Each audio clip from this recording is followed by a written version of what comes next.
What's up guys, Mystic7 here, and a couple things before this video officially starts. Number one, by the time you're watching this, the Solstice event will be live. So watch the video, learn as much as you can from it, and apply it right away because the event's live. Number two, I will be at E3 this week, so if you guys are going to E3, look out for me. I'm in my Mystic7 merch right now. So if you see me or my friends JT Gilly and Jake and all them, come say what's up. And also, let me know in the comments, what Pokemon, both fire and ice, do you want to catch the most during this event? Enjoy today's video. Good luck on the event, everybody.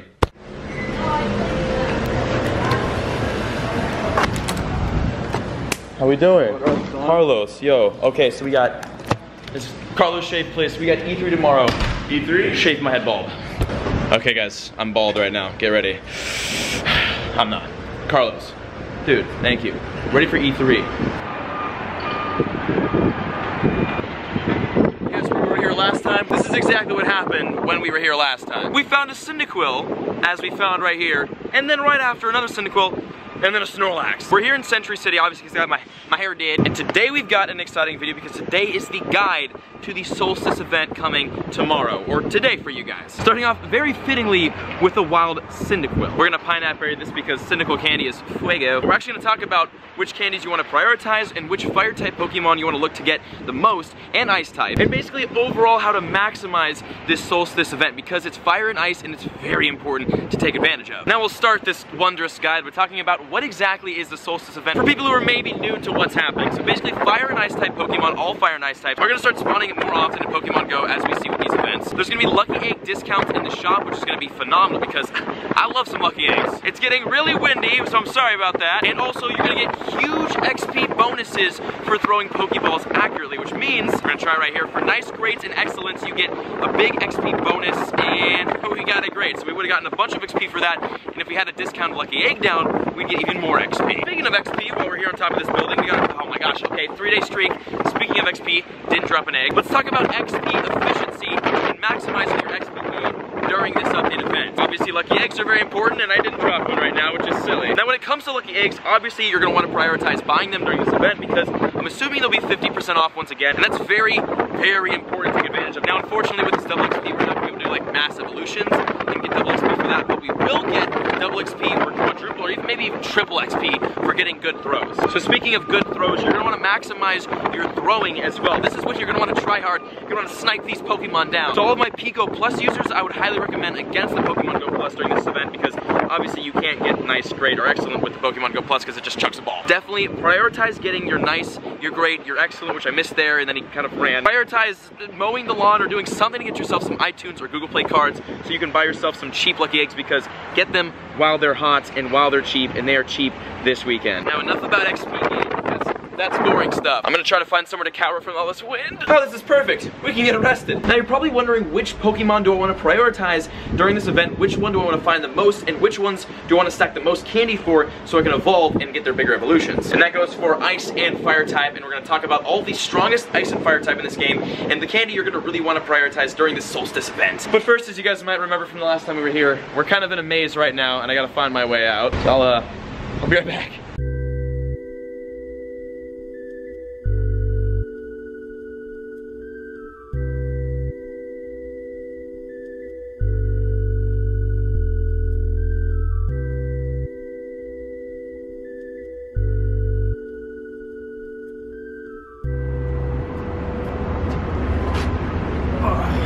Let's start this off talking about fire types on the offense.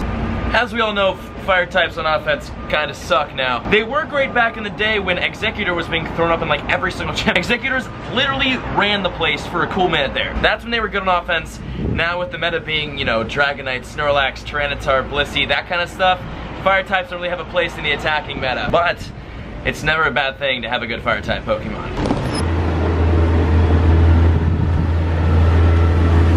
I guess it's pretty fitting right now to start off with the Typhlosion because right here, Wild Cyndaquil. Actually, second wild, there's a lot of Wild Cyndaquils out here, I've noticed that. We caught like 3 last time we were here, and the Snorlax.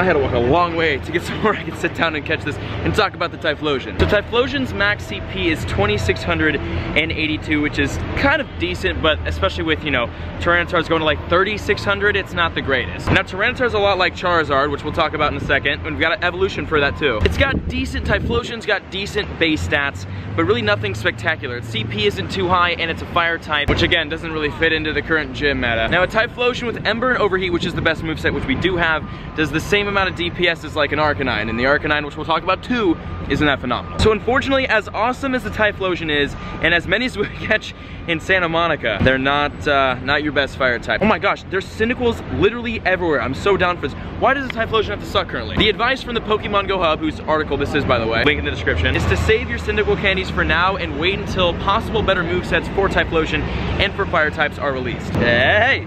We got the Cyndaquil with the one-hitter quitter on the Pinap Berry. We've got 232 Cyndaquil candies, so we've got more than enough for like a couple Typhlosions, but again, saving the candy. All right, let's talk about the Typhlosion's Generation 1 counterpart, the Charizard.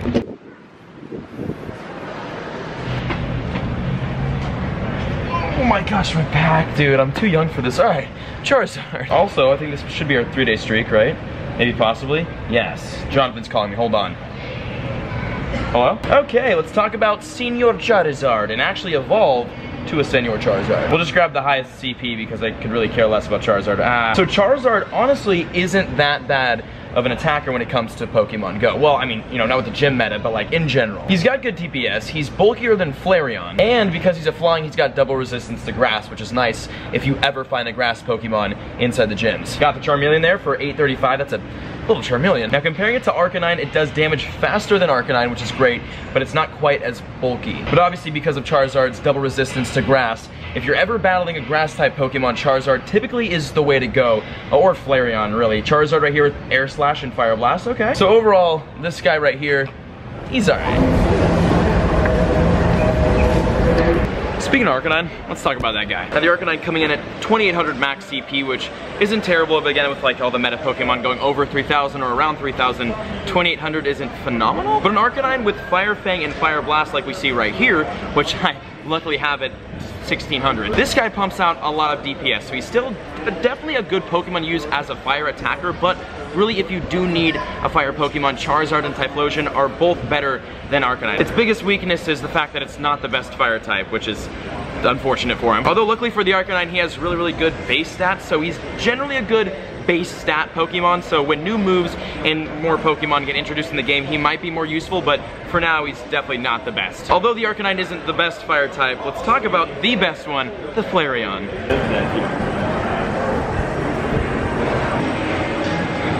Now, Flareon. Flareon at a max CP of 2904, not terrible. Definitely closer to 3K than a lot of the fire types. Definitely a big advantage he has on all of them. And our Flareon right here at 2371, we recently evolved to, has Fire Spin and Overheat, which we're gonna talk about in a second, and it is the best moveset, which I'm juiced about. Also, we're gonna evolve to some Eevee evolution from one of our Eevees and hopefully get another Flareon. I was about to say it's a waste of a good Eevee and Eevee candy, but we'll find more. And the Flareon, by far, best fire type in the game. We're gonna evolve to, hopefully, a Flareon right here. Now the problem with Flareon in Generation 1 is that it only learned Ember. Ember was the only fire attack the Flareon learned, so it was definitely a good Pokemon, but by far not the best fire type. But with Generation 2, with Fire Spin and Overheat added to the game, which we got both of on one of them. Oh, okay, Mystic, what's up, boy? I'll take a Vaporeon. Wait, let's see it. Let's see it. Hydro Pump, Hydro Pump, Hydro Pump. Water Gun, Hydro Pump. Yes. Not a Flareon, not what we're talking about, but 2600 CP with Water Gun, Hydro Pump. I'm down. Okay, back to our Flareon, though. The Flareon with Fire Spin and Overheat is now, again, the best fire attacker. And again, we have him right here. Now, obviously, with Flareon being a fire type and having 2 fire movesets, it's not the best or most useful Pokemon in the game in general for like a generalist, from a generalist standpoint. But you definitely want to keep a hold of all of your good Flareons or evolve to one if you don't have one already with Fire Spin Overheat. Because when Generation 3 comes out now, excuse my pronunciation, I don't know this Pokemon just yet, Metagross at 3644 CP will outrank Dragonite in the gyms. That's going to be a scary Pokemon to go up against. But no need to fear, Flareon's here. Flareon with the fire movesets, obviously, is super effective against this Pokemon. And Flareon, by the way, resists Steel skill attacks, which is going to be very, very important. So basically, it's going to ruin the life of the Metagrosses in all gyms. Also, unfortunately for my Articuno when it comes out this summer, anyone that puts an Articuno in a gym, if you ever see one, Flareon can basically shred him a new one. So Flareon, best fire type in the game, and although again, not super duper helpful in the current gym meta, gonna be very helpful come Generation 3 and Legendaries. And we got the best one, and we got, where is he? Where is he? He's this way, he's this way. We got Mystic. He's bigger than a Tyranitar. We got the Vaporeon with Water Gun Hydro Pump, which, oh my gosh, I'm happy about. Now let's talk about one Pokemon that we don't have in our Pokédex, and the only Pokemon we need to complete our non-regional Pokédex, the Houndoom.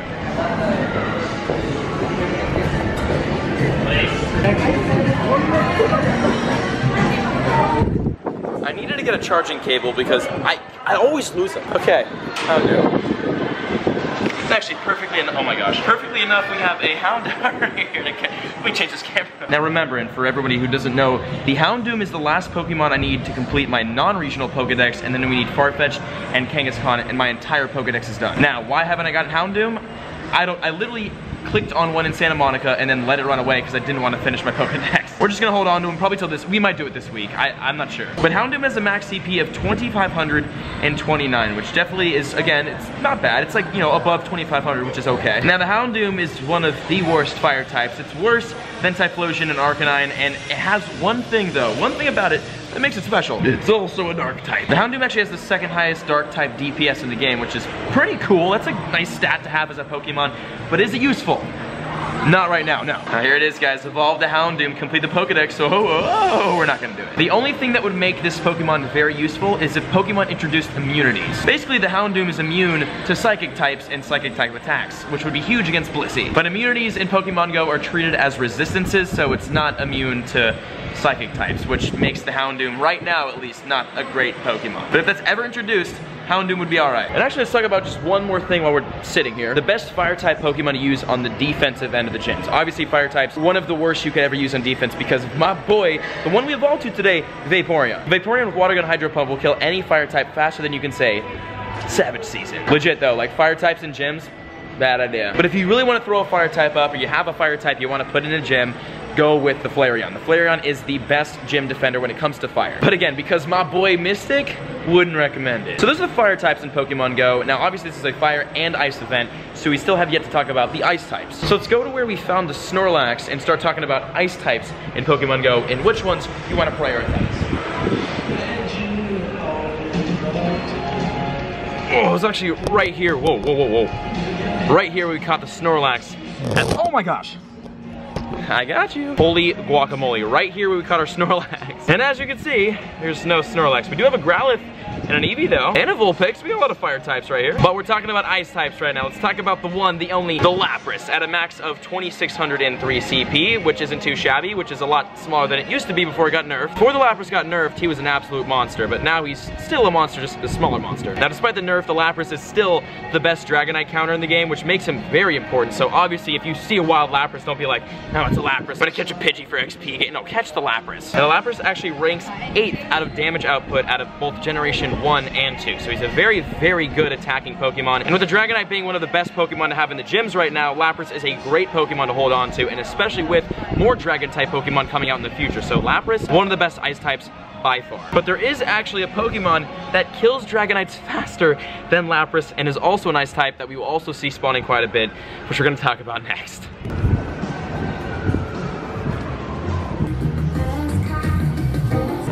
The search for shorts continues.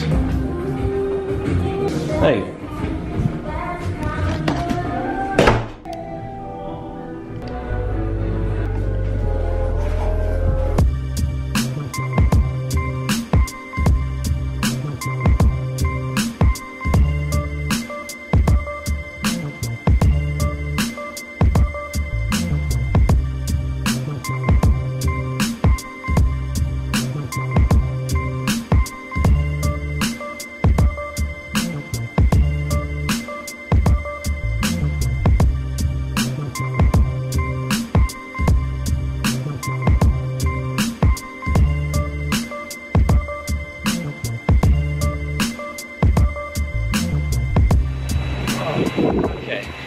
Look, red chevron, what a shocker. And there's a cluster.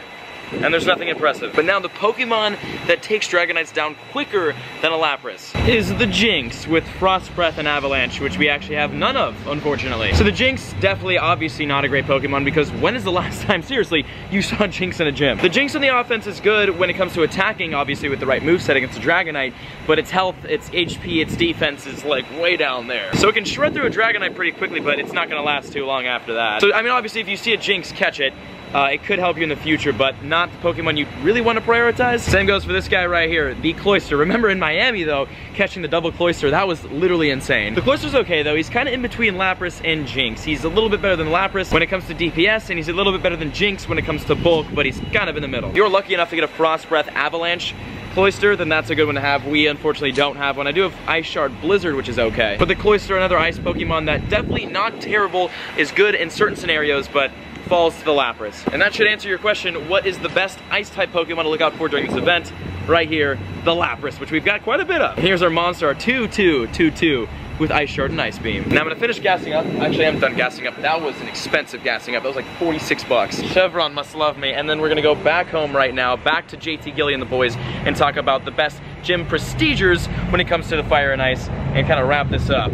Okay, gym trainers. For fire type Pokemon when training gyms, if you ever need a for some reason need a fire type Pokemon to train up a gym, Ninetales with Fire Spin Overheat is gonna be your best bet. Which is awesome because Ninetales has a use for something. Ninetales is like one of the coolest looking Pokemon from Gen 1, the most majestic looking Pokemon, and it's not that great. So I'm glad though, for training, that's the one you wanna go with. Now we're talking about ice type Pokemon for gym training, Frost Breath, Avalanche, Cloyster is where you're gonna wanna go. Especially against a Dragonite. Frost Breath, Avalanche, Cloyster against Dragonite.